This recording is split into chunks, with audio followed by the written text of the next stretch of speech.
I just wanted a small family, but I was the type of guy that when my wife started having kids, most of the guys was doing away with the kids and stuff like that.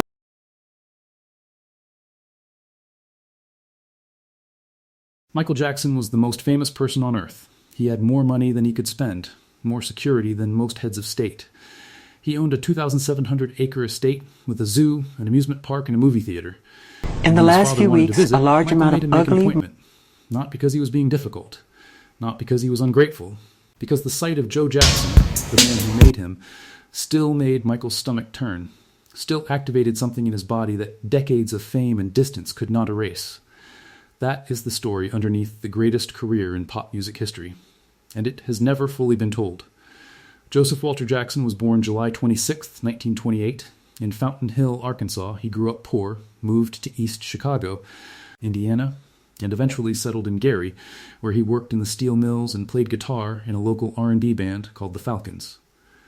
The music career never happened the way he wanted it to. He had talent, he had ambition, and he had 9 children who were growing up in a 2-bedroom house in a city where the streets after dark were not safe. Jackson biographer J. Randy Borelli said, "There were times when Michael was a kid, and Joseph was a bully, and it's safe to say it was probably abusive." Joe's response to that kind of assessment was always the same. He framed his methods as protection, as context, as what was necessary for black children in 1960s Gary, Indiana, to survive and succeed. Joe told CNN's Piers Morgan, "They were brought up to respect people. They never joined gangs or went to jail." True, all of that is true. The children did not join gangs. They did not go to jail. They became the Jackson 5. And then one of them became the king of pop. What Joe Jackson could never fully answer is what that success cost the boy who paid the highest price for it. The rehearsals began before Michael was old enough to fully understand what rehearsal meant. Michael wrote in his 1985 autobiography Moonwalk, we'd perform for him and he'd critique us. If you messed up, you got hit, sometimes with a belt, sometimes with a switch. My father was real strict with us, real strict. In his 1993 interview with Oprah Winfrey, Michael described intense rehearsals, verbal abuse, and physical punishment with belts and tree branches whenever the brothers missed a step or played a wrong note. In the 2003 Living with Michael Jackson documentary, he told interviewer Martin Bashir, "Joe practiced us with a belt in his hand. If he didn't do it the right way, he would tear you up." And then Michael said something that made Bashir visibly uncomfortable. He said that as a child he was so terrified of his father that seeing him made him physically sick, vomiting, fainting at the sight of his own father. That's not discipline producing healthy responses. That's fear producing trauma responses. Michael said at his 2001 Oxford Union address that Joe used belts and tree branches during rehearsals, and described the emotional terror of that environment. Joe's response was characteristic. "I never beat him," he said. "I whipped him with a stick and a belt. I never beat him." You beat someone with a stick. The semantic distinction Joe drew between beating and whipping, offered without apparent irony, without apparent awareness of what it In the last few weeks, a large amount of about ugly... the gap between how he understood what happened and how his son lived it. The brothers have always occupied a complicated position in this conversation.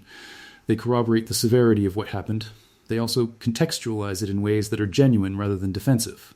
Marlon noted that Joe's harsh methods stemmed from a determination to keep his black children off the streets and out of gangs in 1960s Gary and to secure a better future for them. That context is real. Gary in the 1960s was genuinely dangerous. The consequences of going the wrong direction for young black men in that era were permanent and often fatal.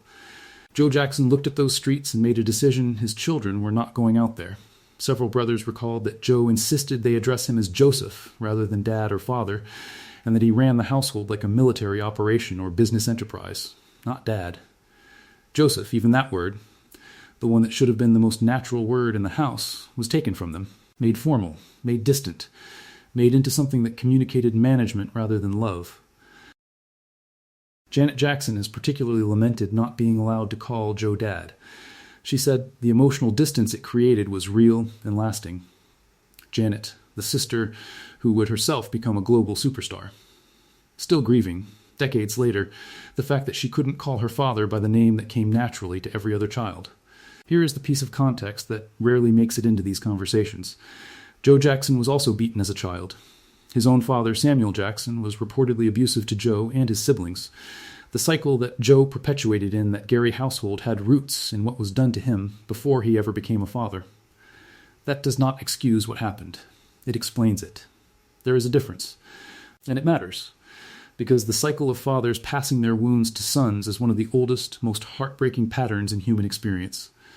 Joe Jackson was not a cartoon villain who appeared from nowhere to terrorize talented children.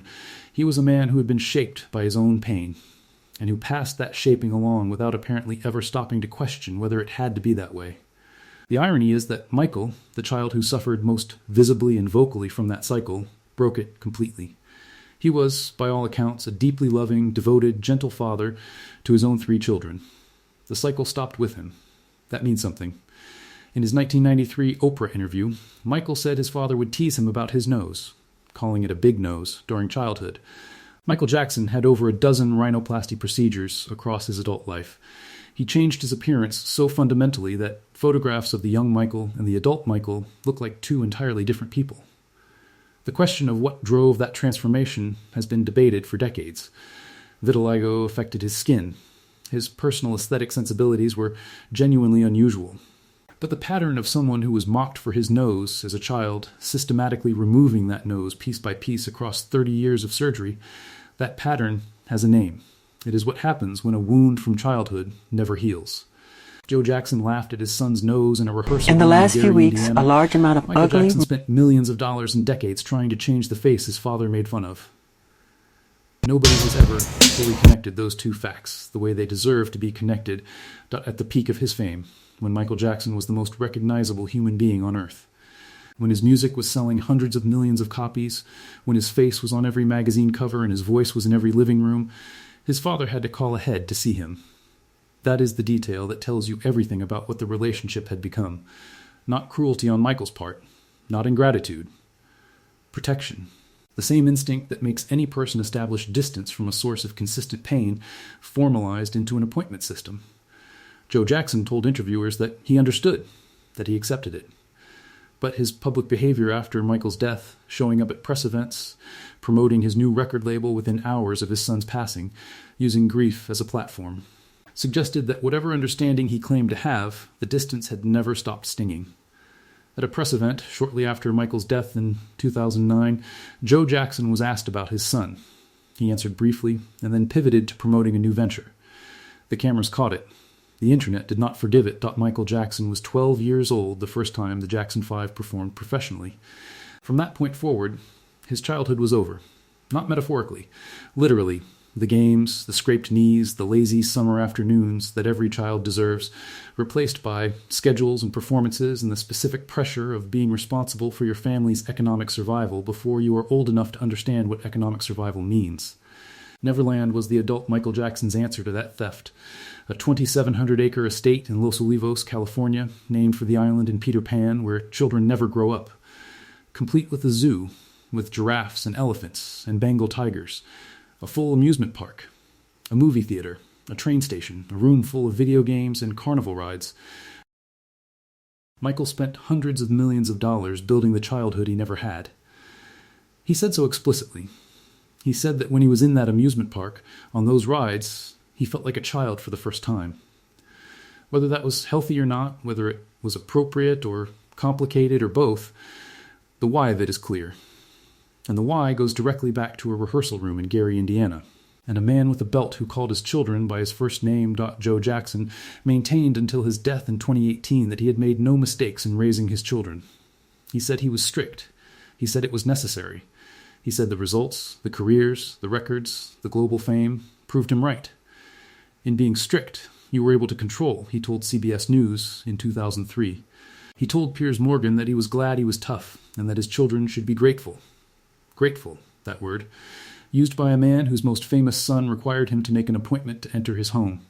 The disconnect between Joe's self-assessment and the documented reality of his children's experiences is one of the most studied examples of a parent unable to see the damage they caused because seeing it would require acknowledging something they cannot. In the last few weeks, a large amount of ugly...